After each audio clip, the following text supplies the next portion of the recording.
নমস্কার বন্ধুরা, সবাইকে স্বাগত জানিয়ে আজকে আমি আলু ফুলকপি দিয়ে রুই মাছের একটি দুর্দান্ত ঘরোয়া রেসিপি তৈরি করে দেখাবো।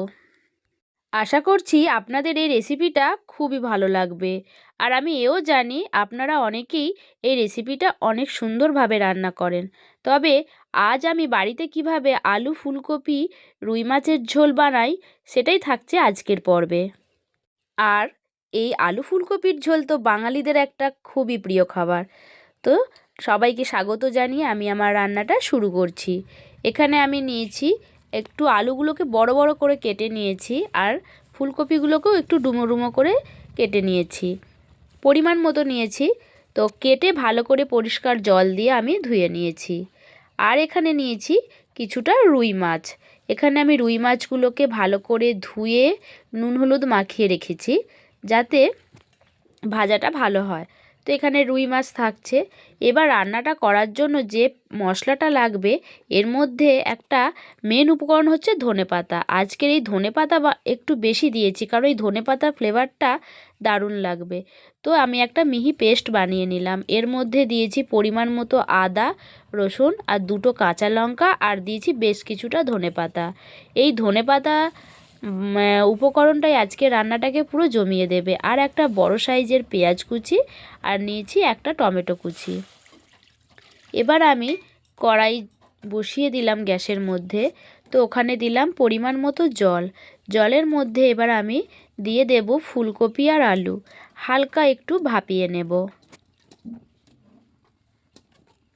বন্ধুরা, তোমরা যদি এইভাবে আলু ফুলকপির ঝোল একবার রান্না করে গরম ধোয়া ওটা ভাতের সাথে খাও, তাহলে আর সত্যি কিছু লাগবে না।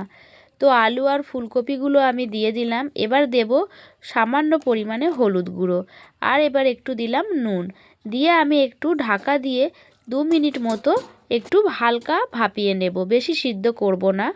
এখানে এবার সেই যে পেস্ট তৈরি করেছিলাম আদা রসুন ধনেপাতা কাঁচা লঙ্কার, তো ওর মধ্যে আমি কিছু গুঁড়ো মশলা অ্যাড করছি।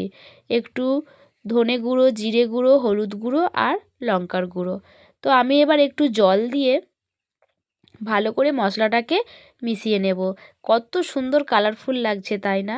এদিকে আমি দেখে নেব কিছুক্ষণ পর যে আলু আর ফুলকপিটা হালকা ভাপানো হয়ে গেছে। বেশি ভাপালে একদম নরম হয়ে যাবে। এবার আমি জল ছেঁকে নেব ফুলকপিগুলো তুলে। তো ওই কড়াইটা পরিষ্কার করে ওর মধ্যে বেশ কিছুটা সর্ষের তেল দিলাম। দিয়ে আমি একে একে রুই মাছগুলোকে এপিট ওপিট ভালো করে ভেজে নেব। ততক্ষণে তোমরা আমার চ্যানেলটিকে একটু ভালোবাসা দিয়ে আমাকে অনেকটা এগিয়ে যেতে সাহায্য করো বন্ধুরা। এবার দেখো মাছগুলো আমার এপিট ওপিট ভাজা হয়ে গেছে। এবার আমি মাছগুলোকে তুলে নেব।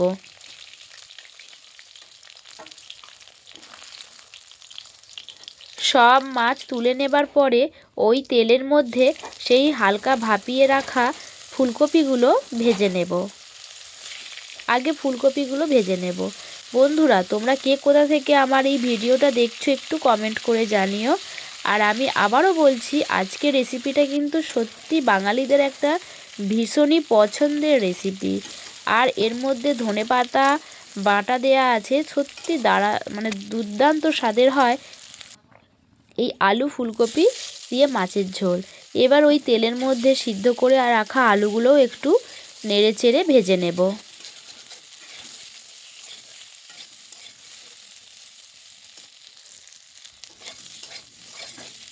আলুগুলো ভাজা হয়ে গেছে। এবার ওই কড়াইয়ের মধ্যে দিয়ে দিলাম আবারও একটু সর্ষের তেল। সেই তেলের মধ্যে এবার দেব কালো জিরে আর তেজপাতা ফোড়ন। তো এবার দিয়ে দিলাম সেই বড় সাইজের কুচানো পেঁয়াজটা। পেঁয়াজটা একটু ব্রাউন কালার করে ভেজে নিতে হবে।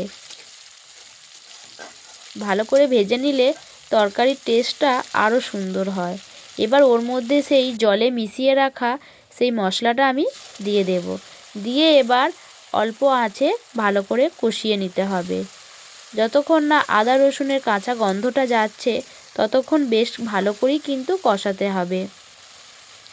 কষাতে কষাতে যখনই তেল ছেড়ে আসবে তখনই বোঝা যাবে যে মশলাটা ভালোভাবে কষানো হয়ে গেছে।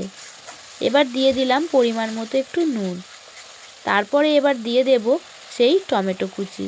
টমেটো কুচিটা দিয়েও ভালো করে নেড়েচেড়ে কষিয়ে নেব। টমেটো কুচিটা যতক্ষণ না সিদ্ধ হচ্ছে ততক্ষণ কিন্তু কষিয়ে নিতে হবে। সব মশলা আমার কষানো হয়ে গেছে।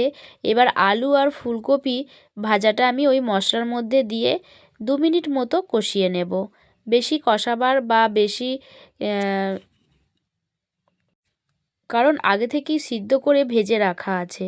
এবার 2 মিনিট মতো কষিয়ে নেবার পর এতে আমি দিয়ে দেব জল।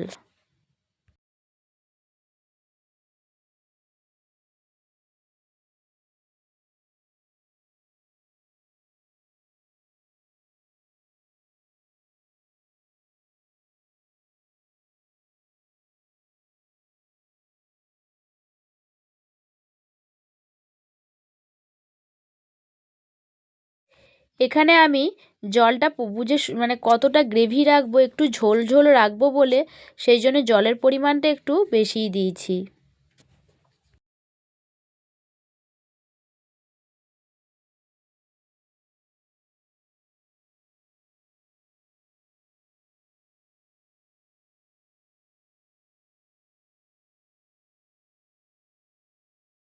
আমি এটা ঢাকা দিয়ে 5 মিনিট মতো রান্না হতে দেব। 5 মিনিট পরে ঢাকা খুলে দেখো পুরো রান্না আমার প্রায় শেষের দিকে। এবার আমি ওর মধ্যে ভেজে রাখা রুই মাছগুলো দিয়ে দেব। আর এত সুন্দর সেন্ট উঠেছে, আসলে মশলার মধ্যে ধনেপাতা বাটা, কাঁচা লঙ্কা, আদা রসুন সব কিছুর একটা মানে মিলেমিশে দারুণ ফ্লেভার। সব কিছু সবজিও ভালোভাবে সিদ্ধ হয়ে গেছে। এবার আমি ঢাকা দিয়ে রেস্টে রেখে দেব 5 মিনিটের জন্য।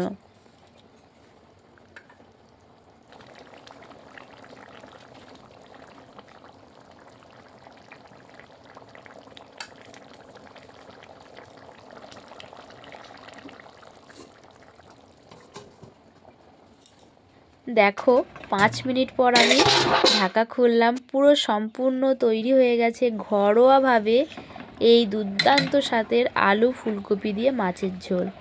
একবার যদি বাড়িতে বানিয়ে তোমরা খাও সকলেরই খুব ভালো লাগবে। আর সত্যি এই গরম ধোয়া ওঠা ভাতের সাথে যদি এরকম মাছের ঝোল থাকে খেতে কিন্তু মন্দ লাগে না। তো সবাইকে অনেক ভালোবাসা জানালাম, ছোট বড় সবাইকে অনেক ভালোবাসা জানিয়ে আমি আমার ভিডিওটা এখানেই শেষ করলাম। আবারও নতুন রেসিপি নিয়ে তোমাদের কাছে চলে আসবো বন্ধুরা, তোমরা একটু ভালোবাসা দিয়ে যেও। থ্যাংক ইউ সো মাচ আমার ভিডিওটা দেখার জন্য।